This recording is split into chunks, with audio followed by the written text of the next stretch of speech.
Assalamualaikum warahmatullahi wabarakatuh. Apa kabar anak-anak? Alhamdulillah, luar biasa. Allahu Akbar. Anak-anak, pada pagi hari ini kita kembali membahas materi-materi tentang pendidikan agama Islam. Tetapi tidak henti-hentinya kita selalu bersyukur kepada Allah Subhanahu wa Ta'ala, mana pada pagi ini kita masih diberikan kesehatan sehingga kita bisa beraktivitas seperti biasa. Nah, anak-anak, pada hari ini kita kembali belajar pendidikan agama Islam, yaitu temanya mengenal nama Allah dan kitabnya. Sebelumnya kita melihat slide selanjutnya.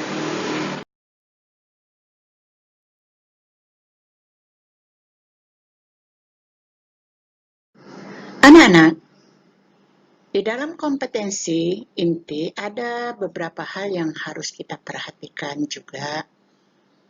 Kompetensi pertama, di mana kita harus menerima, menjalankan dan menghargai ajaran agama yang dianut.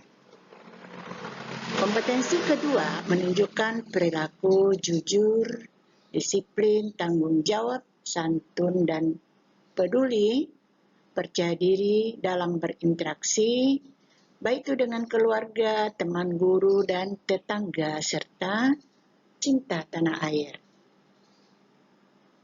Kompetensi yang ketiga, memahami, mengetahui faktual dengan cara mengamati, menanya, mencoba berdasarkan ingin tahu tentang dirinya, makhluk ciptaan Allah dan kegiatannya, dan benda-benda yang dijumpai di rumah, di sekolah, dan di tempat bermain.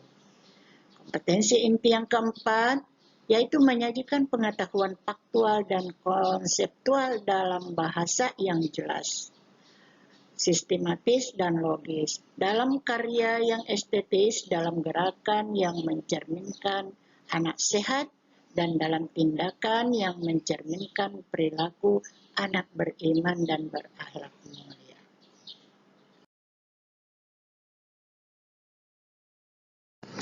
Anak-anak, kompetensi dasar.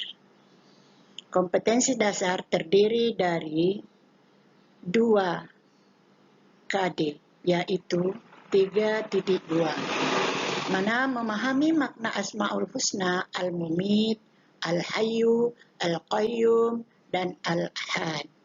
Kompetensi dasar kedua adalah 3.4, yaitu memahami makna diturunkannya kitab-kitab suci melalui rasul-rasulnya sebagai implementasi rukun Islam. Ini termasuk kategori pengetahuan. Sedangkan yang termasuk dalam hal keterampilan yaitu 4.2, membaca Asmaul Husna, Al-Mumit, Al-Hayyu, Al-Qayyum, dan Al-Ahad dengan jelas dan benar. Kompetensi dasar 4.4, keterampilan menunjukkan makna diturunkannya kitab-kitab suci melalui rasul-rasulnya sebagai implementasi rukun iman.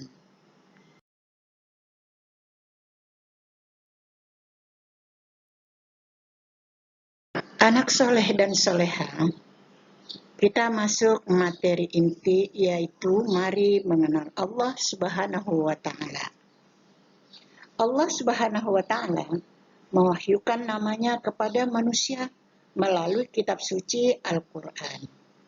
Di sana disebutkan nama-nama Allah sebanyak 99 nama, atau disebut dengan Asmaul Husna. Artinya, nama-nama Allah yang baik dan indah. Adapun pelajaran Asmaul Husna di kelas 5 ini dibatasi hanya 4 Asmaul Husna, yaitu Al-Mumit, Al-Hayyu, Al-Qayyum, dan Al-Ahad. Nah, anak-anak, mari kita perhatikan uraian berikut ini.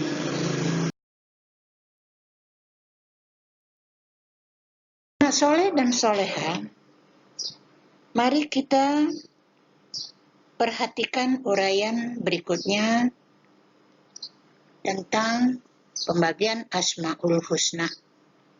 Yang pertama adalah Al-Mumit, mengandung arti yang maha mematikan. Allah Subhanahu wa Ta'ala telah berfirman, Bismillahirrahmanirrahim. Kullu nafsin za'iqatul maut. Setiap yang bernyawa pasti mati. Oleh karena itu, kematian tidak dapat dihindari manusia. Kematian bukanlah sesuatu yang ditakuti. Tetapi, kematian adalah tangga menuju kebahagiaan abadi. Asmaul Husna yang kedua, Al-Hayyu, yang maha hidup. Mengandung arti bahwa Allah Subhanahu wa Ta'ala hidup kekal selamanya, dan yang memberi hidup makhluknya, hidup atau mati, ada di dalam kekuasaan Allah Subhanahu wa Ta'ala. Apa itu contohnya, anak-anak? Kita lihat berapa banyak orang yang sedang mengalami sakit berat, tetapi Allah masih berkehendak memberikan kesempatan untuk hidup. Nah, begitu juga sebaliknya. Sering kita melihat orang yang tidak sakit, kondisi dalam keadaan sehat walafiat, tiba-tiba saja terdengar suara sudah meninggal dunia. Apa penyebabnya? Nah, penyebabnya bermacam-macam. Ada yang sakit jantung, ada yang terjatuh, ada yang tabrak, ada yang ditabrak, tenggelam, tertembak, dan lain-lain sebagainya. Olehnya itu, anak-anak, berdoalah kepada Allah. Selalu kita mendekatkan diri kepada Allah. Kita berdoa bagaimana bunyinya? Ya Allah, ya Hayyu, wahai Tuhan yang maha hidup, hidupilah kami dalam keselamatan dan kemanfaatan. Itulah makna daripada Al-Hayy.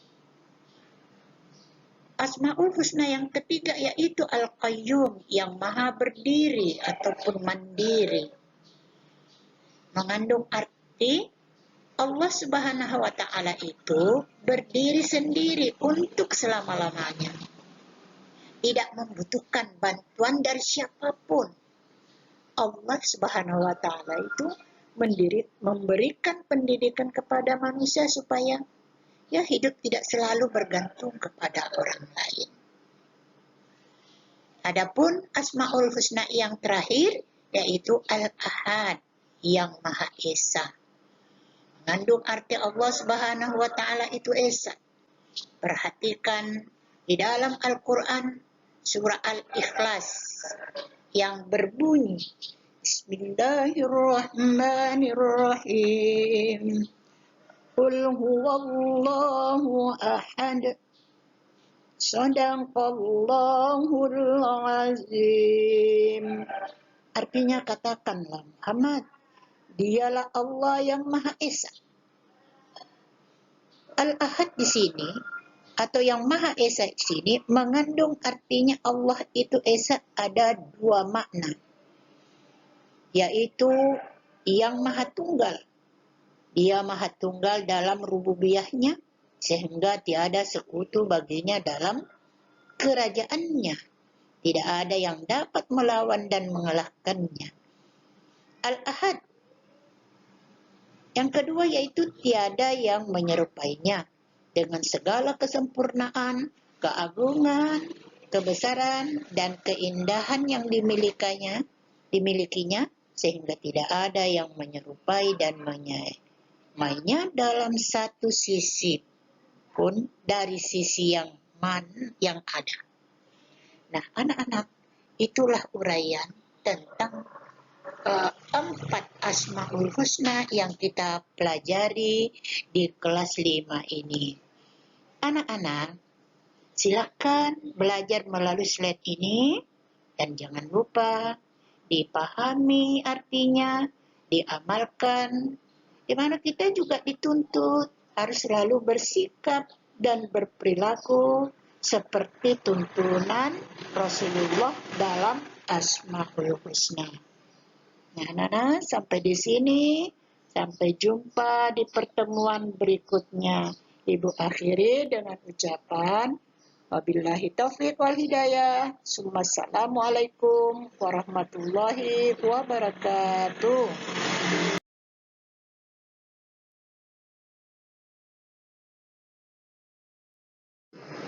Anak-anak, Ibu kasih tugas LKS, yaitu ayo berlatih 1 halaman 18, lengkapi tabel, dikumpul lewat WA grup Pendidikan Agama Islam kelas 5A dan B. Terima kasih anak-anak, selamat bekerja, semangat.